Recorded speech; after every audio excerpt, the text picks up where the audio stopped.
¿qué tal? Muy buenas tardes y bienvenidos sean ustedes a su noticiero Ciudadanía en las Noticias. Es un gusto estar con ustedes y muchas gracias por sintonizarnos. El día de hoy, 4 de marzo, mis compañeros y yo les traemos un reportaje especial con motivo del 86 aniversario del Partido Revolucionario Institucional. Adelante, compañeros, nos enlazamos con ustedes. El día de hoy hablaremos de los sucesos importantes que marcaron al PRI. El primero, la matanza estudiantil de 1968, en el gobierno de Gustavo Díaz Ordaz, que comprendió los años de 1964 a 1970. Se inició con manifestaciones que criticaban el autoritarismo del gobierno y exigían la libertad de los presos políticos. La UNAM y el Politécnico, las máximas escuelas de estudio del país, fueron los que encabezaron el movimiento. El 2 de octubre de 1968, en una manifestación que partía de la Plaza de las Tres Culturas en Tlatelolco a dirección hacia el Zócalo, fue cuando ahí el gobierno tomó una mala decisión y detuvo el contingente abriendo fuego contra ellos. Otro suceso que marcó al país y que fue de índole económico, se tuvo en el gobierno de José López Portillo, que su sexenio comprendió de 1976 a 1982. Toda su administración se caracterizó por tomar decisiones financieramente netas, debido a que solicitó préstamos al extranjero y ese dinero se fue a las arcas de su gabinete y su familia. En ese tiempo hubo extrema corrupción en el gobierno. Los beneficios petroleros fueron del 0% porque se pagaban los intereses de los préstamos. También se multiplicó la deuda externa en un 400% y la moneda se devaluó en un 600%. Muchas gracias, Alejandro. Ahora retomemos un poco el aspecto del desarrollo en este aspecto histórico en México, sobre todo el desarrollo económico. En el siglo XX es donde existe la mayor transformación, el crecimiento económico en México, y para ser más específicos, entre los años de 1924 y 1982. Es también en esta época, después de que fue independizado España a México, donde se establece el mayor crecimiento. Pero para ser más específico, entre los años 1924 y 1936 es cuando comienza este desarrollo al iniciar el primer estancamiento estabilizador y la creación de instituciones económicas. Estos y otros aspectos serán retomados y descritos en la siguiente cápsula. Un aumento en la intervención del Estado en la economía se fue desarrollando durante el periodo conocido como Maximato, el cual es un término desarrollado en los periodos en que los presidentes Emilio Portes Gil, Pascual Ortiz Rubio y Abelardo Rodríguez Luján estuvieron gobernando. Este término se debió a la gran influencia que Plutarco Elías Calles, presidente anterior a los mencionados, tuvo en las decisiones tomadas en esos gobiernos, pues era considerado como el jefe máximo de la familia revolucionaria después de la muerte de Álvaro Obregón. Después siguió el gobierno de Cárdenas, donde existió una alta calidad y cantidad de tierras repartidas, se reafirmaría la soberanía nacional con la expropiación petrolera, se crearían políticas heterodoxas con el objetivo de evitar recesiones largas e intentar que la expansión fuera duradera y sostenida, por lo que la recesión de 1937 no afectó tanto como al resto de los países del mundo.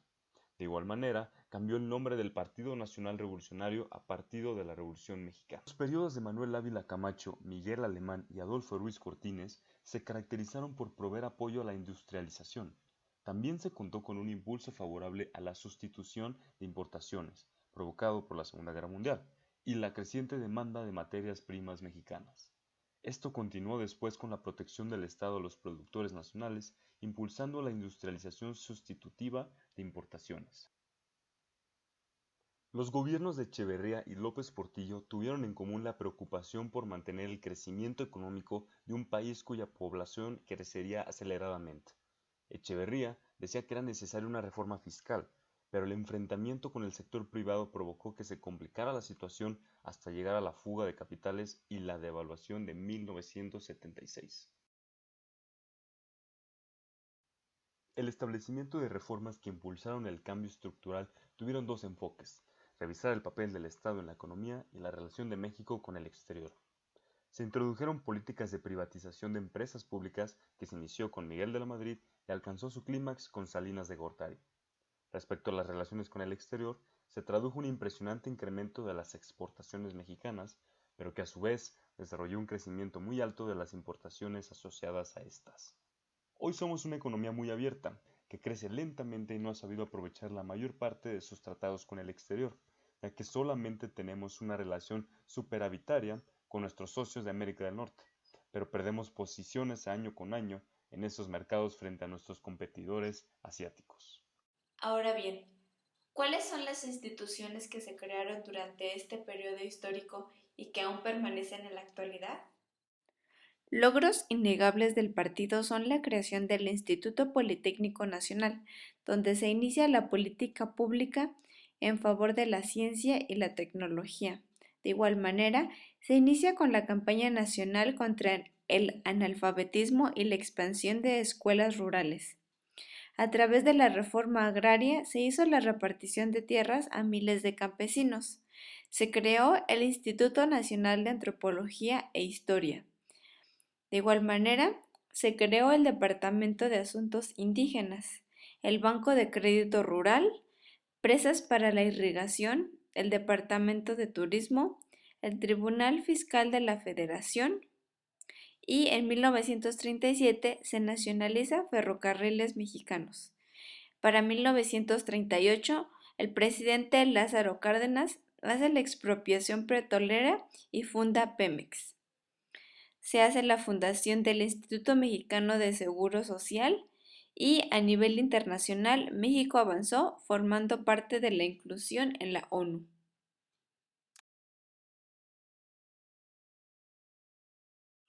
Continuando con la sección En un día como hoy, corramos el siguiente video. En un día como hoy, 4 de marzo pero de 1929, se fundó el PNR, Partido Nacional Revolucionario, el cual nació por iniciativa de Plutarco Elías Calles en la época en que México procesaba las facciones revolucionarias entre las que se encontraban los carrancistas, villistas, obregonistas, zapatistas y otras más que entraban en la etapa de las instituciones políticas. Al PNR pertenecieron civiles y militares que habían luchado en la primera revolución social del siglo XX a favor de los principios de la no reelección, democracia y la justicia social. Elías Calles mostraba una fuerte vocación por conjugar el crecimiento económico con la justicia social y establece el Banco de México, que nace con el objetivo de financiar proyectos que contribuyan con el crecimiento de la economía mexicana. Da inicio a la creación de la construcción de red carretera y se empiezan a crear las primeras grandes presas para riego. De igual manera, logra mantener la educación laica del Estado mexicano.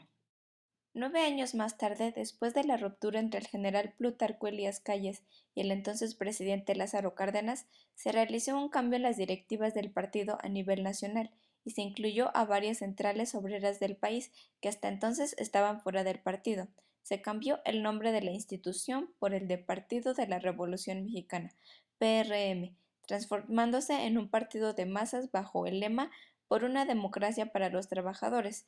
Abrió los espacios políticos que reclamaban los sectores medios de la población, haciendo lo posible al concretar la alianza del pueblo a través de los grandes sindicatos, agrupando a los campesinos y a las organizaciones populares. Finalmente, en 1946, el PRM se convirtió en lo que hoy conocemos como el PRI, con dos objetivos principalmente: conservar la hegemonía gubernamental y la creación de un nuevo modelo económico abiertamente capitalista, que le permitiera a México industrializarse y optar por una posición en la política internacional al lado de las democracias, es decir, de conformidad con los Estados Unidos. Durante las primeras 4 décadas de gobierno, el país logró altas tasas de crecimiento económico. La estabilidad política y económica fue el origen del término milagro mexicano.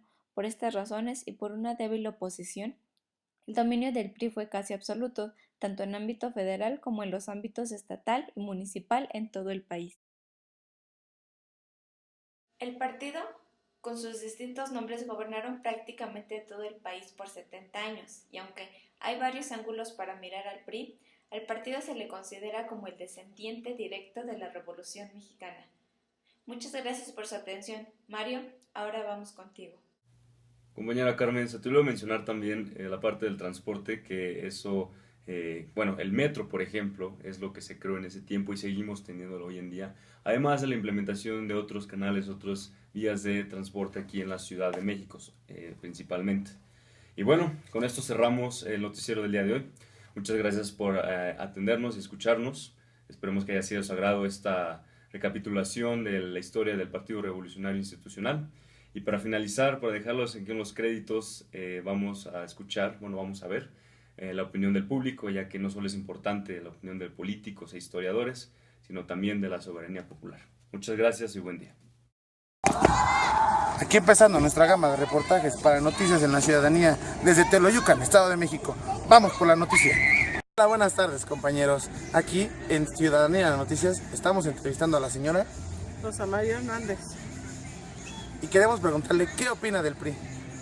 Yo opino que la mayoría de los presidentes y los gobernantes y todos los diputados y senadores nomás buscan el hueso para robar.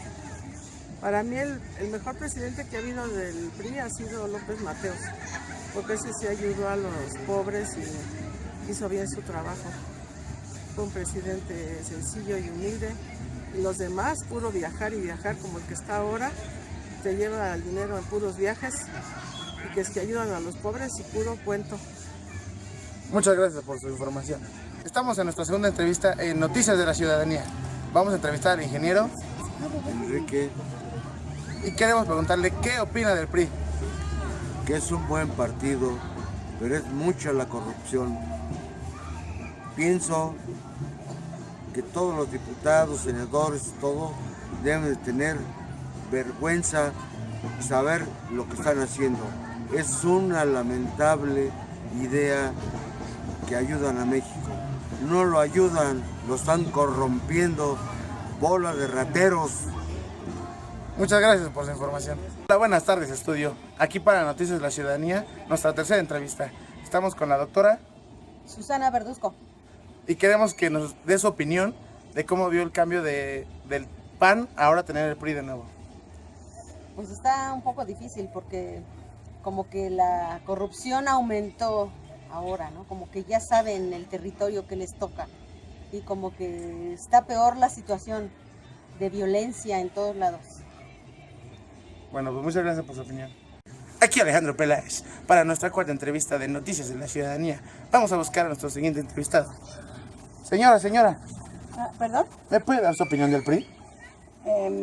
Pues yo creo que es un partido que la gente ha esperado más de lo que nos ha dado y pues seguimos esperando que haya un cambio. Hubo un cambio con el PAN y pasaron al PRI. Yo creo que cada vez estamos de mal en peor. Muchas gracias. Hasta luego.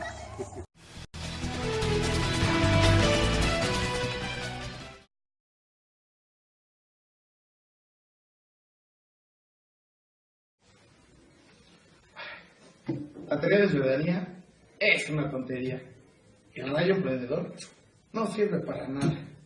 López Dóriga, ese es bien burro. Shh, estamos grabando. ¿Estamos al aire?